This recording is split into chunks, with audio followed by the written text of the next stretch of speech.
day in my life مميز جدا. النهارده نفسي يخلص من قبل ما يبدأ. 28/1 ده آخر يوم شغل يا جماعة، وبعده هاخد أجازة لمدة 48 ساعة هفصل فيها تماما، وطبعا هاخدكم معايا.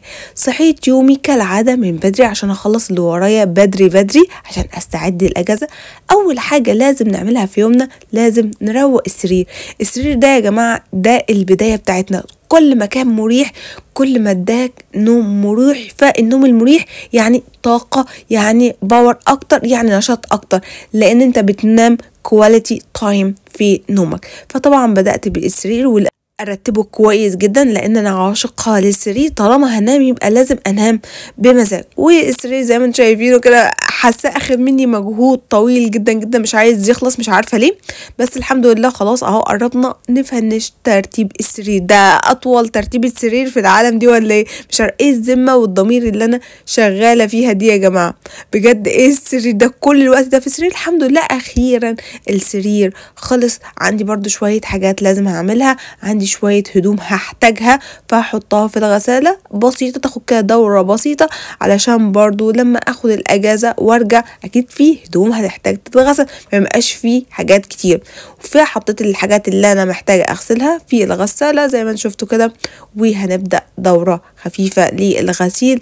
بصراحة المهام اليومية دي بحب اعملها قبل ما ابدأ الشغل. بصحى من بدري، يعني اصحى مثلا على الساعة 10 اخلص كل الحاجات دي كلها، اللي هي الحاجات اللي هي مش محتاجة تفكير ولا مجهود ولا اي حاجة خالص، يا دوب انت بتعملها كأنك كده اوتو بايلوت بتنفذها دايركت. شغلنا الغسالة ولسه مكملين برضو في ترويق البيت وترويق اليوم. كل ده ترويق علشان لما نخش شغلنا نعمله، ميبقاش عندنا مهام ملهاش اي لازمة اخدها حيز من تفكيرنا، لان الحاجات دي عايزه اوضح. لا، كل ما كنت البيئه اللي حواليك مريحه وهاديه ومرتبه بتبقى حلوه جدا. خلصنا كل دي هنعمل اخر مهمه عندنا، نفطر بقى يا جماعه. محتاجه افطر لان بصراحه قايمه النهارده جعانه جدا من كتر الحماس للاجازه، والنهارده اخر يوم شغل في شهر يناير، فانا متحمسه جدا. فقلت انا هدلع نفسي، هعمل فطار لنفسي مميز جدا زي ما انتم شايفين.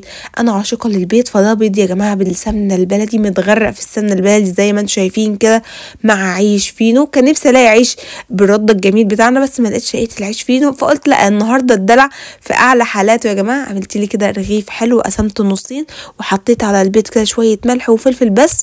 يا سلام، بجد احلى فطار ده ولا ايه؟ وطبعا هحط جنبهم كوبايه الشاي اللذيذه بتاعتنا. ما ينفعش فطار من غير شاي. في ناس بيحبوا الشاي بلبن، انا مش من عشاق الشاي بلبن خالص، انا من عشاق الشاي الساده. انا من البيج فان للشاي السادة مع الفطار.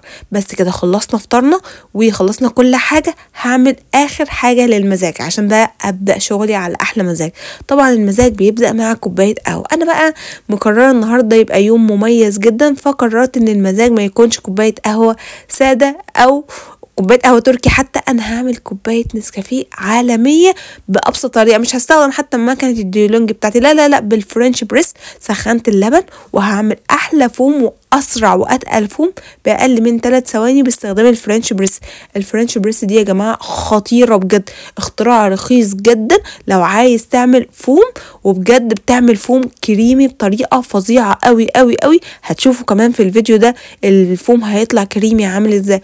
مع كيس نسكافيه جولد، انا عاشقه للنسكافيه الجولد. بصراحه في فرق بين النسكافيه الجولد والنسكافيه الكلاسيك في التيست بتاعهم. الجولد احسن كتير.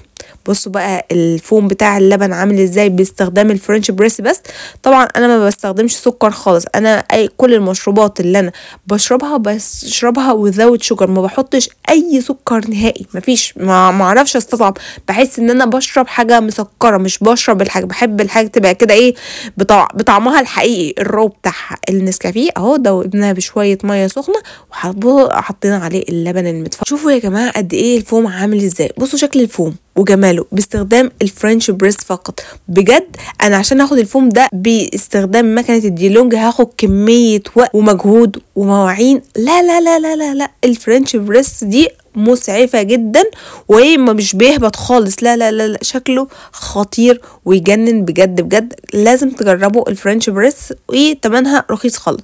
خلاص عملنا بقى النسكافيه، ناخد بقى كوبايه النسكافيه الجميله اللذيذه بتاعتنا دي ونروح بقى نبدا شغلنا. خلاص بدانا الجد عشان نخلص كل الشغل اللي ورانا ونستعد للاجازه. بصوا بقى الفوم عامل ازاي، انا مهووسه بالفوم، الفوم عاجبني جدا، مش مصدقه ان الفوم ده يا جماعه طالع من الفرنش بريس، ولا استخدمت مكن ولا اي حاجه، بالفرنش بريس فقط. لا لا لا لا فوم محترم جدا. تعالوا بقى ندوق النسكافيه ده واقول لكم بقى طعمه هيبقى عامل ازاي. يعني ده ارخص واسرع كوبايه نسكافيه وطعمه بقى حكايه. دي يا جماعه لو هشربها في اي كافيه بره هدفع فيها 55 جنيه، ده مينيمم، فيه بقى بيوصل ل 75 و85 طبعا على حسب نوع البن. بس دي كلفتني، كل ده كلفني اقل من 25 جنيه بس كده. يعني علبه اللبن ب 15 جنيه وكيس النسكافيه ب 7 جنيه، يعني 22 جنيه فقط، وعملت احلى كوبايه نسكافيه. واخيرا خلصت شغلنا بقى، نستعد ونجهز بقى. خلاص خلصنا كل اللي ورانا، شغلنا وتجهيزات البيت، نجهز بقى للأجازة وتحضيرات الرحلة.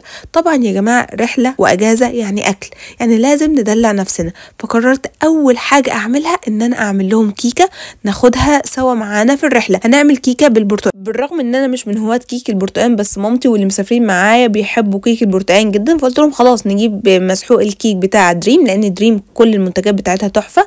أنا بحب بصراحة دريم الكيك بتاعها بالفانيليا، بس قلت هم عايزين برتقال يبقى خلاص نخليها برتقال. عملتها، هي أصلا ما بتاخدش وقت يا جماعه، تحضيرها كله بياخد 3 دقايق، الوقت كله في خبز الكيك، ان هو تحطها في الفرن برضو بتاخد نص ساعه، لان انت يا دوب بتضرب البيض مع الزبده مع اللبن بس كده وتنزل عليهم الكيك الجاهز ده، وكده بقى عملت اسرع كيك برتقال على الكوكب. مش هتعمل اسرع من كده، بتاخد منك 3 دقايق فقط. بص انا خلاص صبيت الكيك ودخلته الفرن، وعقبال ما الكيكه تتخبز وتبقى جاهزه ان احنا نحطها في العلب، هنبدا بقى نجهز شنطه السفر يا حلوين. هنسافر، ما الاجازه يعني سفر، الشتاء يعني لازم اسافر فيه، فهنجهز بقى شنطتنا. هم يومين بس لازم يكون فيهم دلع، ومش هاخد حاجات كتيره يا جماعه. انتوا عارفين الشتاء هو جاكيت بس لازم نتقل جدا، لان الجو ساقعه فعلا قوي قوي قوي، وخصوصا احنا رايحين محافظه الشتاء فيها ما بيقفش، بس انا بعشقها في الشتاء، فدي مغامره انا مستعديه ليها جدا. فهنا بجهز شنطتي، وهتبقى حتى شنطه واحده جهزتها. واخيرا الكيكه بتاعتنا بقت جاهزه. هنسيب الكيكه بقى تبرد شويه،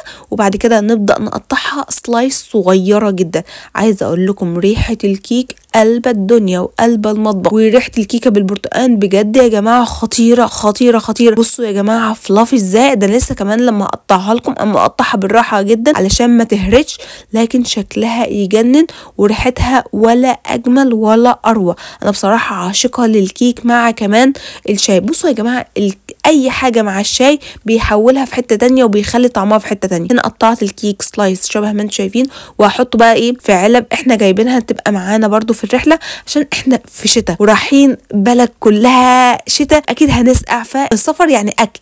بصوا الكيكه فلافي ازاي، لا لا لا لا, لا. خطيره خطيره والله يا جماعه. كمان الكاميرا مش مبينه قد ايه الكيكه تحفه، وشكلها يجنن، وريحتها قلبه المطبخ. قاعده بقى بصوا بحسس عليها ازاي، ما انا اللي عاملاها، فلازم احطها بشكل منظم وارتبها بشكل مهندم كده علشان ايه ما تتبهدلش، عشان لما ياكلوها في الرحله يبقوا مبسوطين ومستمتعين. والعين بتاكل قبل المعده، صح ولا لا؟ فلازم لما يفتحوا كده علبه الكيك يلاقوها منظمه ومرتبه.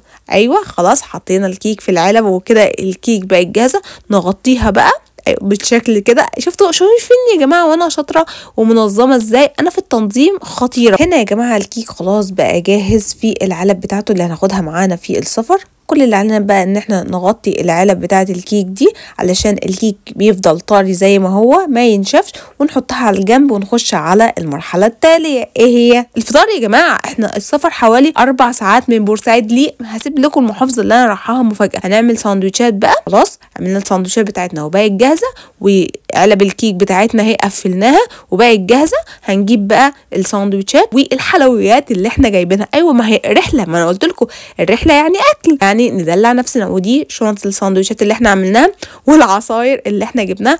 نحط بقى دي كلها في ايه يا حلوين؟ في شنطه الاكل. انا جبت عصير تفاح، يعني احنا كلنا بنحب عصير التفاح جدا، وبنات اختي مسافرين معانا طبعا، احنا طالعين بقى اسره كلها بيحبوا اللي هو طبعا الميلك اللي بالشوكليت، هم عشاق ميلك بالشوكليت جدا. فكده كل الاكل اللي هناخده معانا، ولسه الصبح هنجيب شويه حلويات سناكس كده من تحت من السوبر ماركت، ونبقى كده جاهزين وجهزنا حاجاتنا للرحله. يلا بقى نحطهم في شنطه الاكل دي، تبقى شنطه الاكل مع شنطه الهدوم كده احنا بقينا جاهزين. هنحط بقى الحاجات دي كلها في شنطه واحده عشان لما نعوز ناكل تبقى هي شنطه واحده، ما يبقاش متوزعين على كذا شنطه. ولسه هنجيب كمان ميه مع الحلويات دي، وهنجيبها الصبح لان احنا يعتبر مش هننام، لازم التجمع الساعه 7 صباحا، فانا لازم اصحى من الساعه 5 عشان اجهز نفسي. وبعدين اهو كل حاجه قدامكم، وانا بصوا حاسه ان انا طفله، حاسه ان انا يعني ايه مستمتعه، حاسه ان انا يعني عندي كميه احساس غريبه ومبسوطه ان انا طالعه رحله بقى وبجهز للرحله. وخلاص اخيرا الشنطه بقت جاهزه، شنطه الاكل وشنطه الهدوم، وكده بقينا جاهزين وخلصنا اليوم. واستعدوا ان شاء الله لداي ماي لايف بتاع الرحله، هنسافر سوا ونقضي اجازتنا سوا. يلا باي باي، ستي توند.